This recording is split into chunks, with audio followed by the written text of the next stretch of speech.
Olá! Olha eu aqui de novo. Tudo bem com vocês? Espero que vocês estejam gostando das aulas da BNCC.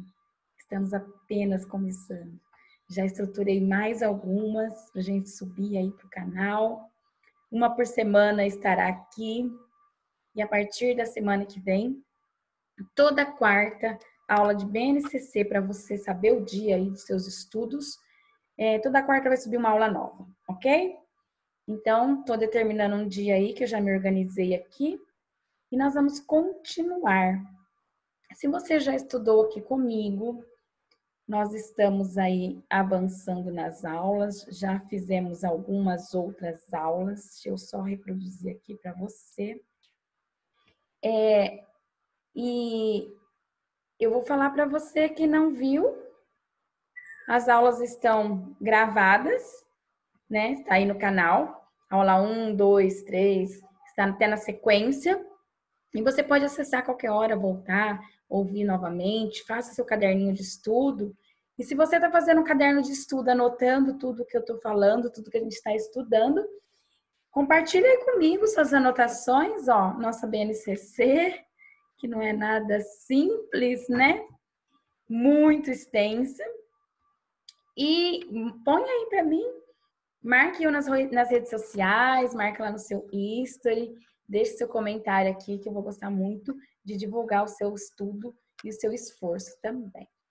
Então, nós já falamos de algumas coisas bem importantes, nós já falamos do que trata o documento, o que é esse documento, né?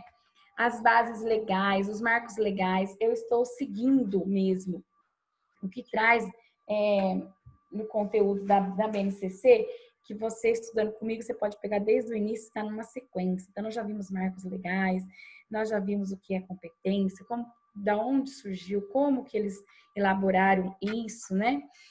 E hoje nós vamos tratar um pouquinho da estrutura. Falamos na aula passada sobre regime de colaboração, lembra? Então, nós vamos para a estrutura. Então, nós vamos entrar basicamente na estrutura mesmo, e depois nós temos aulas mais profundas mais para frente para subir aí que eu estou preparando, não estão preparadas, porque eu tenho 1000 ideias. Então vamos ao nosso estudo, você sabe que eu não gosto de ficar enrolando, perdendo tempo. Para você que não me segue, meu convite, redes sociais, Instagram, Edilane Geles, fanpage no Facebook, Edilane Geles, aqui no nosso canal, e me segue aí, ativa o sininho para você receber sempre a notificação de um vídeo novo, porque não só posto BNCC, ok? Mas toda quarta a BNCC vai começar a subir aí no canal para a gente estudar. Vamos para a estrutura? O que é a estrutura aí, né? Em conformidade com os fundamentos pedagógicos apresentados na introdução deste documento, como eu digo sempre, a nossa referência é a BNCC. Os textos que eu trago aqui são do documento. A BNCC está estruturada de modo a explicitar as competências que devem ser desenvolvidas ao longo de toda a educação básica, em cada etapa de escolaridade, como expressão dos direitos de aprendizagem e desenvolvimento dos estudantes. Então, nós já tratamos aqui, eu vou só relembrar, que a BNCC, ela é da educação básica. E temos dentro dela cada etapa de escolaridade, que traz também os direitos e o que cada estudante deve, no mínimo, se desenvolver e aprender. Fora as competências gerais, que são as 10, nós temos, que nós vamos ver mais à frente, as competências específicas das áreas no ensino fundamental, tá bom? Então, a educação básica aí, ela está toda norteada pela BNCC. Apresenta-se a estrutura geral da BNCC para as 3 etapas da educação básica: educação infantil, ensino fundamental, ensino médio. Também se esclarece como as aprendizagens estão organizadas em cada uma dessas etapas e explica a composição dos códigos alfanuméricos criados para identificar tais aprendizagens.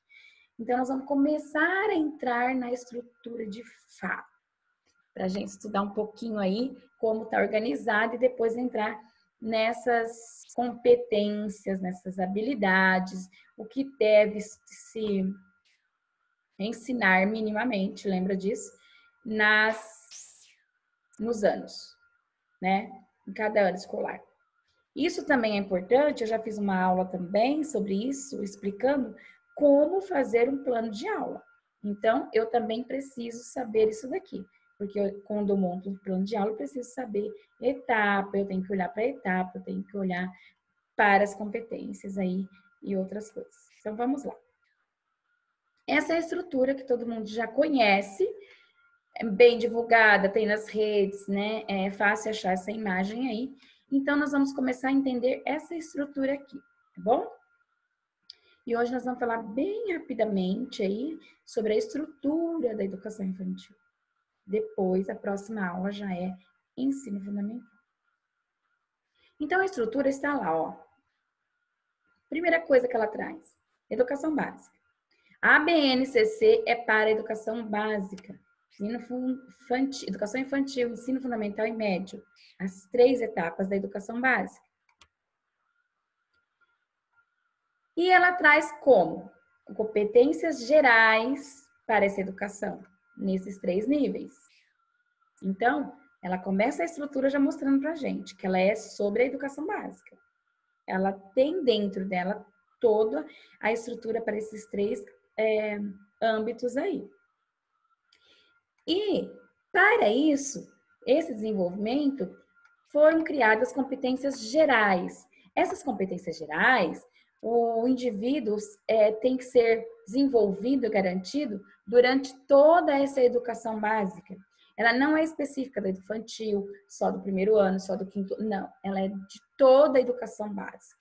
Então, nós temos que cuidar disso enquanto o aluno está na rede, enquanto o aluno está em seu desenvolvimento escolar aí, na educação básica, tá bom?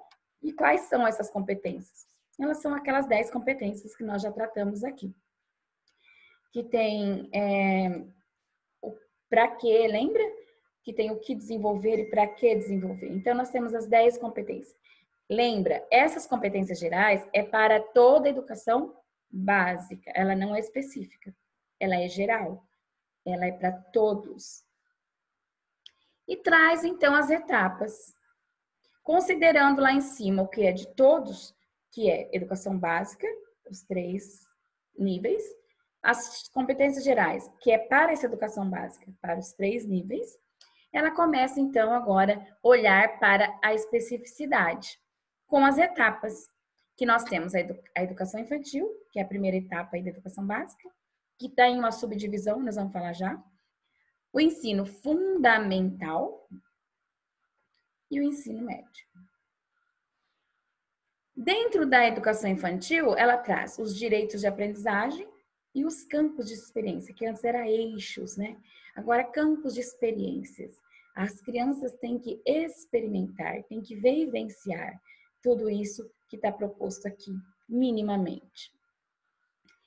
E no ensino fundamental, as nossas disciplinas tornaram-se áreas do conhecimento. Nomenclatura mudou, mas já sabemos cada uma delas, né? Depois nós vamos tratar de cada área do conhecimento também. Mas lembrando aí, disciplina, área do conhecimento.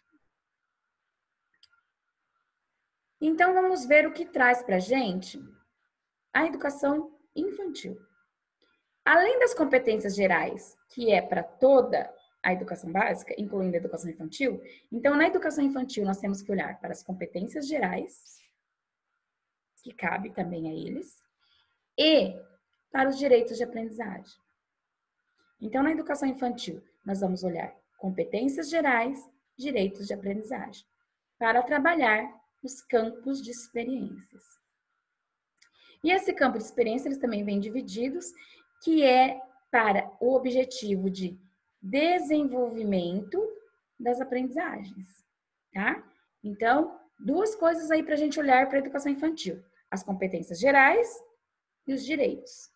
Os campos nos trazem o que trabalhar em cada campo, são 5 campos, para trabalharmos os objetivos de aprendizagem e desenvolvimento da criança. Então, primeiro as competências, os direitos, para garantir isso dentro dos campos. A estrutura da educação infantil. Primeiramente, ela vem garantindo os direitos de aprendizagem, que eu disse lá atrás agora. E esses direitos, eles estão organizados em campos de experiência. Esses direitos têm que ser garantidos dentro desses campos, assim como as competências gerais, para que nós temos um objetivo de desenvolvimento e, lembrando, formação integral desse aluno. Então, a gente olha aí uma crescente. O direito está lá para quê? Para que eu possa fazer uma elaboração de plano de aula, garantindo esses direitos e as competências gerais, que estão organizadas ali dentro dos campos de experiência, que são o que tratar em cada campo, em cada experiência que a criança vai ter naquele contexto, para que ela se desenvolva e se forme integralmente. Então, essa é a estrutura da educação infantil. E nessa estrutura, a gente tem que lembrar também que nós temos os princípios, que são da formação integral, lembra? O ético, político e estético, que junto tudo isso tem que culminar nos direitos de aprendizagem. As crianças têm o direito de aprendizagem voltado com esses princípios, para que se dê conta também daquelas competências gerais, para a formação integral. E dos direitos de aprendizagem, então, que são esses princípios que a gente tem que trabalhar, o ético, o político e o estético, nos dá os direitos de aprendizagem, que são conhecer-se, brincar, conviver, explorar, participar e expressar. Então, quando a gente estuda a base, se você olhar, as coisas vão interligando, né? Quando a gente vai planejar, nós temos que pensar nesse todo. Eu não vou só planejar pensando num direito, eu não vou planejar pensando só em um campo, eu não vou planejar pensando só em uma competência, né? Nós vamos ver em alguma aula que eu vou pôr aí também, que é até de uma formação que eu dei, como as competências, e que eu participei também, como as competências se falam, né? Porque ela não é uma hora eu vou trabalhar uma competência, outra hora eu vou trabalhar outra competência, hoje eu vou trabalhar o direito de explorar, amanhã eu vou trabalhar o direito de conviver. Nós sabemos que isso está tudo agrupado aí, junto, misturado, né? Não tem como a gente fragmentar tanto. É fragmentado? É. A lei nos garante que a gente consiga tudo essa multi aí que estão querendo? Não. Nós temos o infantil nem tanto, gente. Trabalhei com a creche também, nem tanto. A gente tem muito mais liberdade, muito mais possibilidade de integrar essas áreas, esses campos, de ir e voltar nessas competências, né? Agora, quando vai aumentando aí, que vamos para o ensino fundamental, para os anos finais, e aí tem muita coisa, fica um pouco mais difícil essa integração, essa multidisciplinariedade. Então, eu tô roucando. Então, é muito mais difícil, mas na educação infantil, principalmente creche, é muito bacana esse trabalho e dá para fazer muito legal. Então, a gente tem que pensar nessa junção, desculpa. E aí, nós temos o campo de experiência. Então, vamos lá, das competências gerais, dos direitos de aprendizagem, que deve-se trabalhar os princípios para a formação integral, nós temos o campo de experiência. Que esse campo de experiência nós vamos colocar e organizar dentro de uma rotina quando nós vamos fazer planejamento, tá? Do mesmo jeito que quem trabalha lá no ensino fundamental, mas o ensino fundamental ainda tem uma lei de matriz curricular, que diz lá, eu tenho que dar 10 aulas de língua, eu tenho que dar 8 aulas de matemática, eu tenho que dar uma aula de ciências. Aqui nós não temos tanto, né? Não tem ainda assim. Você pode ter um pouco mais de liberdade disso, mas também, como no fundamental, não garantir um ou outro a mais e deixar a quem. Então, o certo é você distribuir isso na semana, na sua rotina escolar, no seu planejamento e trabalhar todos os campos, tá bom? Então, o primeiro, eu, o outro e o nós. Então, são 5 campos, ó. E eu coloquei até em formato aqui de círculo, porque eles são integrados, né? Ele está numa construção aí, se a gente pensar nesse início de construção da educação infantil aí, de escolaridade, e se a gente pensar na BNCC como educação básica, é o início do processo escolar. Então, isso é um movimento mesmo, né? A criança tem que ter todas as possibilidades ali que a gente conseguir garantir nesse momento. Um outro campo é o corpo, gestos e movimentos. Escuta, fala, pensamento, imaginação. Traços, sons, cores e formas. Espaços, tempos, quantidades, relações e transformações. O que nós mudamos um pouquinho ali também do... que eram eixos, né? Que traziam como eixos.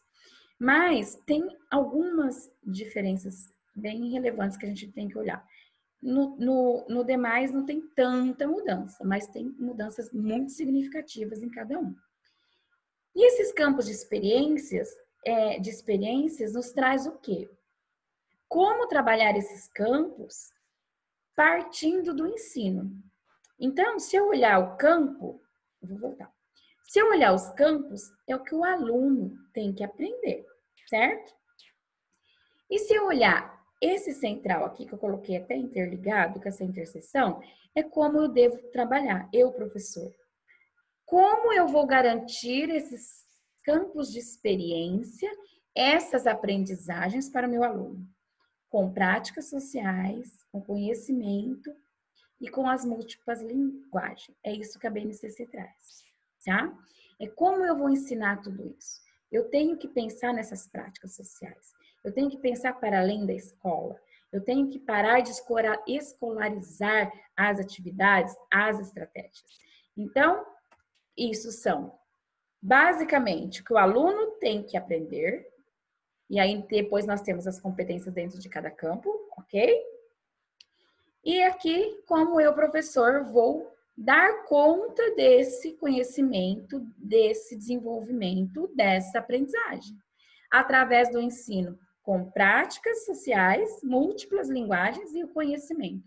Porque assim, gente, eu sempre falo, eu gosto muito da teoria. Amo teoria, tem que saber mesmo, porque quando a gente vai debater com alguém, se você não sabe teoria, você não tem argumento algum, né, para debater. Mas a prática é muito importante, né? Então, assim, toda essa prática social, essa função social é muito bacana, né? Mas o conhecimento tem conceitos, né? Nós temos lá já os conteúdos que nós devemos trabalhar, isso não caiu? Conteúdos conceituais, atitudinais e procedimentais. Lembram deles? Então, tem conteúdos, tem coisas que precisa-se do conhecimento de conceito mesmo. Então, não que nós estamos tirando isso, mas aliado a isso, onde eu uso isso na minha vida, que são as práticas sociais, e as múltiplas linguagens, que depois nós vamos falar um pouquinho delas também, que eu também tenho que ver como esse aluno aprende. Eu não posso... há muito questionamento, né? Ensinar só traçar ou só copiar, por exemplo, né? Ou só de uma forma, o meu aluno aprende de outras formas. Eu tenho a subjetividade dentro da sala de aula, a gente tem que cuidar disso.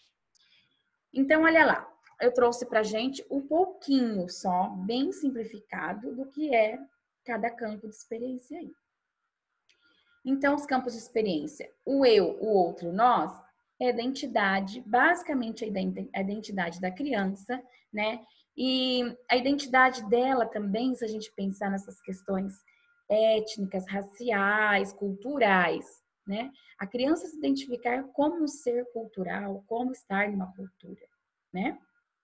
Ela e os outros, porque nós temos convivência. Corpo, gestos e movimentos é o reconhecimento da linguagem corporal. Como se expressar, várias formas de expressão, reconhecer-se como sujeito, né? Escuta, fala, pensamento e imaginação. Traz um pouco aí da oralidade, né? Nós não estamos falando tanto de escrita, pode ver que nem tem, ó, escuta, muito oral, muito verbalizar, muito se expressar. Se a gente pensar lá nos direitos, lembra? Explorar, expressar-se, conviver. A fala, a criança ser mesmo protagonista, poder se expressar, poder ter sua vez e voz. Pensamento e imaginação, porque isso é da criança. Nós não temos que tirar isso da criança. A criança usa muito a imaginação e é muito importante e faz muito parte do seu desenvolvimento. Traços, sons, cores e formas, bem no literal do conceito aí, também já iniciando alguns conceitos matemáticos, né? Mas é reconhecer um primeiro momento aí, porque nós estamos pensando no início de processo de escolarização de educação básica e que ela vai ter contato com esses conceitos aqui que eu disse lá do conhecimento, aprofundando a cada ano, né? E os espaços, tempos, quantidades, relações e transformações, que é o conhecer e desenvolver o mundo científico das ciências. Então, aqui muita experimentação, muita exploração pela criança e deixar essa criança nessa idade, nessa faixa etária, explorar, viver muito isso mesmo, né? Testar, experimentar. E as etapas da educação infantil, então, como vem na BNCC? Ela traz lá os bebês, né? De 0 a 18 meses, que é 1 ano e 6 meses. As crianças bem pequenas, que é 19 meses a 3 anos e 11 meses. E as crianças pequenas, 4 anos e 5 anos. Só que esse primeiro aqui, bebês e crianças bem pequenas, ela trata da creche, certo? Então, quando eu disse lá que nós tínhamos as etapas educação infantil, ensino fundamental e ensino médio, eu disse que se subdivide, é nessa questão. Dentro da educação infantil, nós temos a creche e a educação infantil de 4 a 5 anos, que agora é lei, a criança tem que ingressar nessa etapa, certo? Então, 4 a 5 anos, a BNCC traz para nós lá educação infantil. Então, bebês, crianças bem pequenas e as crianças pequenas ingressando na nossa educação infantil. E no texto da BNCC está desta forma: creche, pré-escola, né? Aqui na minha escola, na minha cidade, ainda a gente fala pré-escola. Tem lugar que muda só a nomenclatura, né? Infantil 1, infantil 3, infantil... Mas é educação infantil, tá? Então, crianças de 0 a 1 ano e 6 meses, né? 18 lá. Crianças de 1 ano e 7 meses e a 3 anos e 11 meses. E aí, completa-se 4 anos e ingressa na educação infantil na pré-escola até os 5 anos e 11 meses, que depois aí já começa com 6 anos no ensino fundamental. E nós vamos começar o ensino fundamental já. Mas esta é a estrutura da BNCC no que trata a educação infantil. E nós vimos aqui um pouquinho hoje sobre essa estrutura. Viram que nós não entramos ainda lá nos campos, olhando a habilidade? Nós vamos chegar lá. E como também você pôr isso em prática, lá no seu plano de aula. É mais de coordenação e gestão, mais plano anual, né? Eu estou estruturando e montando planos anuais já pela BNCC. Isso faz parte aí do nosso trabalho, do nosso planejamento. Então, isso é por hoje. Eu espero que eu tenha ajudado um pouco mais nessa compreensão. Se ficou alguma dúvida, deixa aí nos comentários para mim. Nós temos um combinado de você colocar uma fotinha aí das suas anotações do seu estudo. E eu te espero na próxima aula. Lembrando que toda quarta agora no canal sobe o vídeo. Tá bom? Tchau, bom estudo. Meu beijo de carinho para você. Até a próxima.